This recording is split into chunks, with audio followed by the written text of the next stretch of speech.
Story Corner, presented by Jennifer. Bella Sarah, Book 1, Bella's Gift, Chapter 7.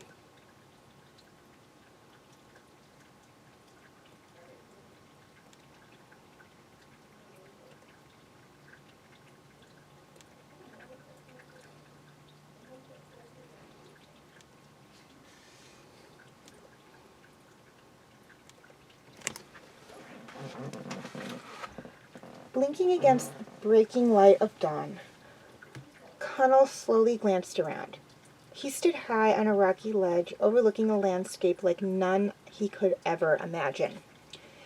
In the distance, trees seemed to burst with lush green leaves. A waterfall cascaded crystal blue water into that sparkled like sapphires. Instead of a sinister stone castle, there were dozens of small, thatched farm cottages surrounding a little town. Further out, wisps of fog rose from a broad river that flowed into a huge body of water. Connell had never seen the ocean before, but water that wide could be nothing else. Connell breathed in so deeply he almost choked. The air was crisp and pure. So this was Trail's End, home of his supposed enemies. Used to the dark world of Stigmore Castle, Connell felt like a stranger amid such brightness. What was a wolf like him doing in a place like this? He shook himself briskly, brushing aside his doubts. He was on a mission. He had to find the leader of the magical horses, Bella. Boldly, Connell leapt down to the side of the hill and trotted straight into the heart of the town. "A wolf!" someone cried. A fury of gasps and whispers rippled through the streets. Horses scattered and people shattered their windows. Others hurried children indoors. A brave group of humans and horses remained to face down their enemy. "Why have you come here?" a man shouted to Connell. "Look," gasped another, pointing. "The wolf wears a starstone." Murmurs erupted from the group. The stone pulsed around Connell's neck. Using its power, he sent his thoughts out. "I seek the great horse Bella." "Bella? The wolf wants to see Bella?" More murmurs. Connell could read the human's fear and confusion clearly. "We can't take him to Bella," said an old woman. "We don't even know if he can be trusted. Even if he does have a starstone, he could have taken it by force."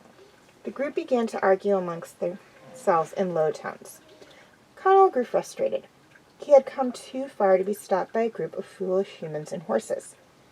What did they know? Then, abruptly, the group ceased its whispering. A hush fell. At the same time, Connell felt his mind relax. Sensing a presence behind him, he turned. There stood a majestic white horse. She was surrounded by a soft white aura that shimmered like stardust. The horse looked at Connell. Her dark eyes glowed with a warm, penetrating energy. I am Bella. What is your name, Wolf? Connell gazed back, trying to conceal his awe. I am Connell, son of Malfoy, Scion of Fenrir. Connell's pedigree gave him great standing among the wolf pack. He was descended from the boldest and most legendary of wolves. But now, as the great horse looked down at him, Connell only felt shame. You are bred of wicked stock. You are the son of death and destruction.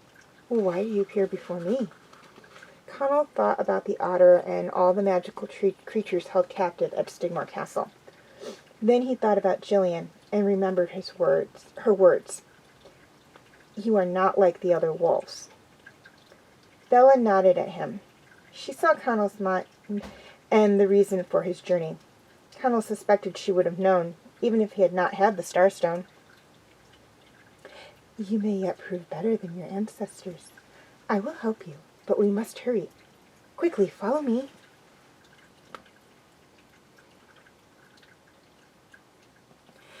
The great white horse began to gallop away, and Connell fell into step behind her. Before he realized what was happening, Connell gazed down to see the ground disappearing below him. Together they had risen into the air and were running on the wind. Connell glanced nervously at Bella. Her gold-flecked gaze steadied him. Don't be afraid. You are with me, and soon the others will come. Others? Connell asked.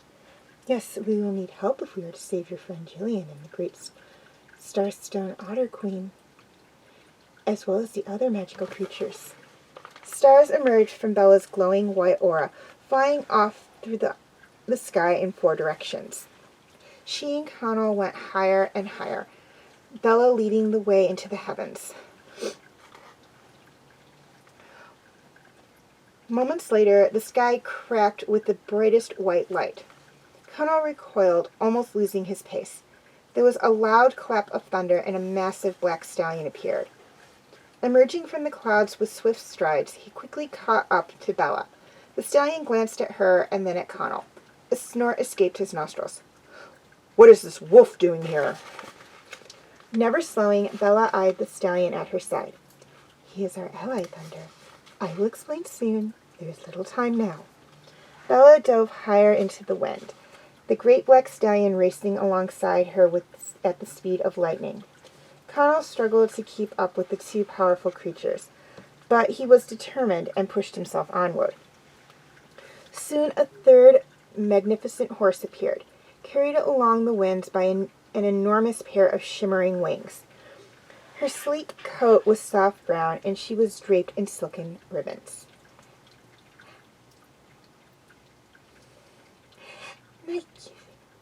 Nikki, Bella nodded to greet her. Then 2 more great horses appeared. Fiona, a fiery red filly, and Jewel, a mahogany bay mare whose eyes sparkled as bright as the gems that dotted her forehead and dark mane. Each horse had answered Bella's call without question, but Connell could feel their sharp suspicion of him. Wolves and wolf riders were sworn enemies of horses. The Starstone conveyed the horses' distrust to Connell. Nikki, the winged horse, looked to Bella. What are we to do with this wolf who nips at our heels? Bella's answer projected back, clear and strong. He is here with my blessing. You must trust me. Thunder glanced at Connell. If he so much as snarls in my direction, I'll strike him down with the fury of the north wind. Connell felt shunned, much as he had as the runt of his litter years ago. Bella looked sternly at the black horse.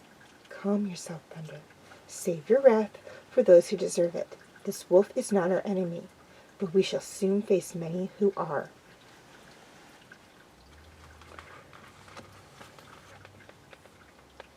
Traveling the sky with Bella and the others, Connell eventually began to feel a deep sense of peace. Maybe Jillian was right. Maybe he was different from the other wolves. As he had this thought, Bella glanced back and gave him a knowing nod. But suddenly another feeling overtook Connell. Looking ahead, he saw a patch of dark gray clouds. A sense of doom swelled up within him, as it had on the shadow path. The horses began to slow their pace. Connell caught up to Bella. He was filled with fear. "What is that place?" Bella glanced back, a glimmer of sadness in her remarkable eyes. "Why, Connell, don't you recognize Stigmore Castle?"